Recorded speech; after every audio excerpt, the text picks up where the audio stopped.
எல்லோருக்கும் வணக்கம். Welcome to ஃபுட்மா சமையல். இன்றைக்கி ஃபுட்மா சமையலில் என்ன ரெசிபினா, ஹவு டு மேக் மோர் குழம்பு ரெசிபி இன் தமிழ். எப்போதுமே ரெசிபியை ஒரு ஃபுட்டாக மாற்றணுன்னா ரெசிபியை கரெக்டாக ஃபாலோ பண்ணணும். அது மாதிரி நல்லா ஃபீல் பண்ணி சமைக்கும் போது அந்த ரெசிபி ஒரு ஃபென்டாஸ்டிக்கான ஃபுட்டாக நமக்கு மாறும். இந்த மோர் குழம்பை நான் சொல்கிற மாதிரி கண்டிப்பாக ட்ரை பண்ணி பாருங்கள். ஒரு 3 டிப்ஸ் சொல்லியிருக்கேன். ஃபாலோ பண்ணிங்கன்னா ரொம்பவே சூப்பரான மோர் குழம்பு வீட்டில் வைக்கலாம். இப்போ மோர் குழம்பு பண்ணுறதுக்கு புளிக்காத தயிராக இருக்கணும். நல்லா கெட்டி தயிராக விஸ்க் பண்ணி எடுத்துக்கோங்க. 1 கப் அளவு தயிர் எடுத்திருக்கேன். அடுத்து 1 டீஸ்பூன் அளவு பச்சரிசி, 1 டீஸ்பூன் அளவு துவரம்பருப்பு, 1/2 டீஸ்பூன் அளவு சீரகம். தண்ணி ஊற்றி ஒரு 1/2 மணி நேரத்துக்கு ஊற வச்சுருங்க. இதுதான் மோர் குழம்போட கன்சிஸ்டன்சியை நமக்கு திக்காக்கி கொடுக்கும். அடுத்து ஒரு பேஸ்ட் அரைக்கணும். மிக்ஸி எடுத்துக்கோங்க. அதில் ஒரு காஞ்ச மிளகாய் சேர்த்துக்கோங்க. ஒரு சின்ன துண்டு இஞ்சி, காரத்துக்கு சின்ன சைஸில் 2 பச்சை மிளகாய் சேர்த்துருக்கேன். பெருசாக இருந்தால் 1 சேர்த்துக்கோங்க. தேங்காய் துருவல் 1.5 டேபிள் ஸ்பூன் அளவு சேர்த்துக்கோங்க. ஒரு 5-6 கருவேப்பிலை. அடுத்து ஊற வச்ச பச்சரிசி, துவரம்பருப்பு, சீரகம் எல்லாத்தையும் சேர்த்து நல்லா ஒட்ட எந்த அளவுக்கு நெய்ஸாக அரைக்க முடியுமோ அந்த அளவுக்கு நெய்ஸாக அரைக்கணும். பாருங்கள், இந்த அளவுக்கு அரைச்சாச்சு.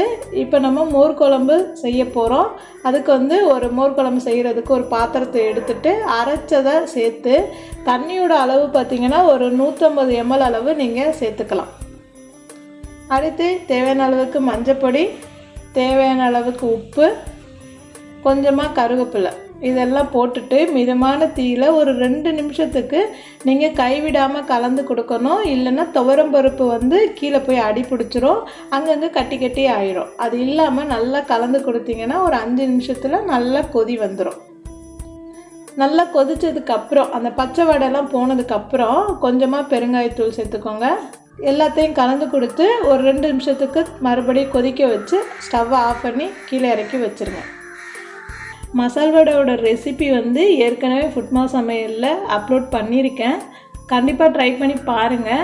மசால் வடையில் மோர் குழம்பு பண்ணும்போது ரொம்ப டேஸ்ட்டாக இருக்குங்க. அதாவது இந்த வடையோட ஓரம்லாம் நல்லா க்ரன்ச்சியாக இருக்கும்.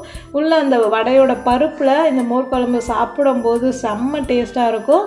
நீங்கள் சின்ன சின்ன வடைகளாக கூட தட்டி மோர் குழம்புல சேர்த்து சாப்பிட்லாம்.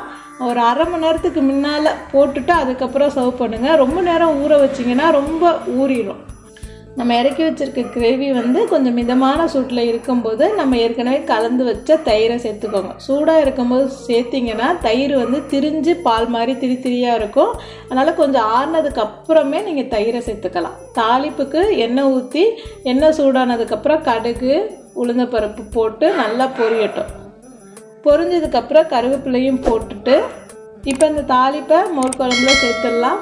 உங்களுக்கு மோர் குழம்பு திக்காக இருக்குன்னா நீங்கள் கொஞ்சம் தண்ணியாக கூட நீங்கள் சர்வ் பண்ணலாம், தப்பில்லை. இப்போ சுட்ட வடைகளெல்லாம் இந்த மோர் குழம்புல போட்டுட்டு நீங்கள் மோர் குழம்பு சர்வ் பண்ணி பாருங்கள். இந்த மசால் வடையில் செம்ம டேஸ்ட்டாக இருக்குங்க. ஃபுட்மா சமையலோட ரெசிபியெல்லாம் ட்ரை பண்ணி பாருங்கள். எப்படி இருந்துச்சுன்னு கமெண்ட் பண்ணுங்கள். நன்றி.